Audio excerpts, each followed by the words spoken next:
exactly the same thing. So here's some symbolic equivalents.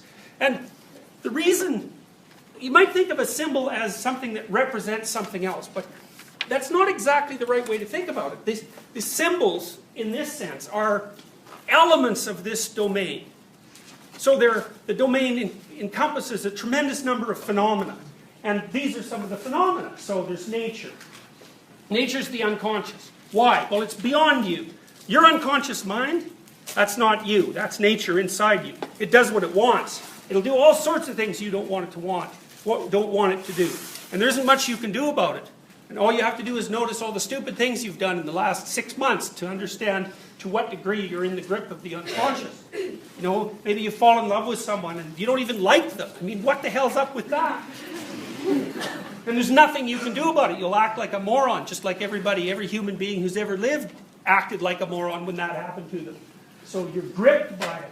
The darkness, that's nature too. That's what lurks outside the campfire. It's like the terrible things that prey on the unwary. And of course that's true. That's why it's not just symbolic. These things aren't just symbolic. There are monsters.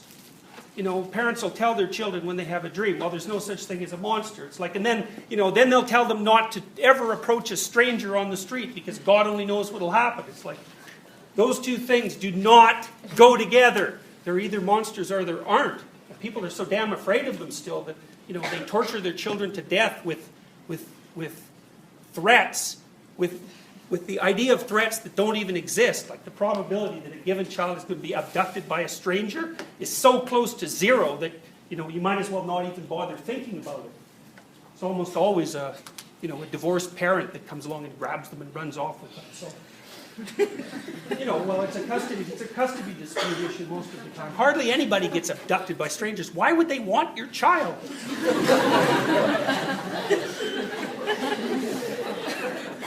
Nature has got this other element too, which you sort of hear about it at a funeral, where it's ashes to ashes and dust to dust, right? Nature is the thing you emerge out of, like, poof, there you are. You're born, and you weren't around before, and then, you know, 50, 60, 70 years, give or take a decade, you're gone again. What did you come out of, and where do you go? Well, that's nature from a symbolic perspective too. It's out of nothing you come and back to nothing you go. And it makes absolutely no sense, but it doesn't matter because that's what happens. So that's sort of nature as the unconscious and the devouring. And then there's the great mother, the queen, the matrix, the matriarch, the container, the cornucopia. You know what a cornucopia is? It's one of those things that you see at Thanksgiving. Weird thing, it's got this point at one end and it opens up into a kind of a big circle. It looks like a horn. It's made out of wicker, and things pour out of it. It's like, what is that thing? Well, it's a cornucopia, and it's a representation of the portal, in a sense, that everything flows out of. So you can think about it in some ways. You ever watch those time-lapse photographs of a flower opening? Of course you have. You know how it sort of comes out of nowhere and manifests itself? That's what the cornucopia is, a representation of the place from which all new forms constantly emerge. And that's what you're supposed to be thankful for at Thanksgiving, and you should be thankful for it. It'd be a pretty dismal world if that stopped happening. And then there's this, the object to be fertilized, the source of all things, the fecund and the pregnant. That kind of helps explain why it's the representation of the feminine that was used to represent the unknown, because the unknown is the place that all new forms emerge from, and that makes it fundamentally feminine. So that's one domain of unconscious symbolism. Things get assimilated to this too. So, for example, the strange is part of the unknown. Strange idea can be part of the unknown. The emotional, and that's because emotion overtakes you. You know, you're at a movie and all of a sudden, poof, you dissolve in tears.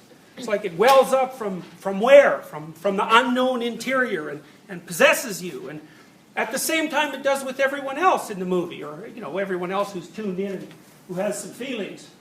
So, other representations of the same domain. The foreigner, that's the person who comes from foreign lands because they're contaminated with things you don't understand. And sometimes that can be terrible because the thing they're contaminated with, especially in human, you know, in the dark recesses of human history, would be illnesses. I mean, God only knows where the Great Plague comes from, but we know that it came on ships. And so people left Italy because that's where the plague seemed to first manifest itself. They left, they went somewhere, picked up some new rats, came home, and like, poof, a third of Europe was dead. It was even worse when the Europeans went to the New World, right? Because as soon as the New World natives shook hands with the Europeans, it was like, bang, 95% of them died in the next 50 years. So the idea that the foreigner is contaminated with the unknown, that's a non-trivial idea. And if it isn't, you know, the pathogens they carry, then it's their damn ideas that come sneaking into your culture and just blow it into bits over, you know, a fair number of decades. It's something to be terrified of, you know. By the same token, there's incalculable wealth that's been generated culturally and materially as a consequence of the intermingling of human beings from all over the world. So it's another one of those situations where it gives with one hand and it takes with the other. Hell, death, and the grave. The moon, ruler of the night and the mysterious dark. Matter, matrix, mother, same root words. And the earth, Mother Earth. So those are all those images are related to the same underlying well of meaning, and that's a representation of that which is always beyond you, from which all new things come, and to which all things return. That's the unknown.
It's getting dark, I feel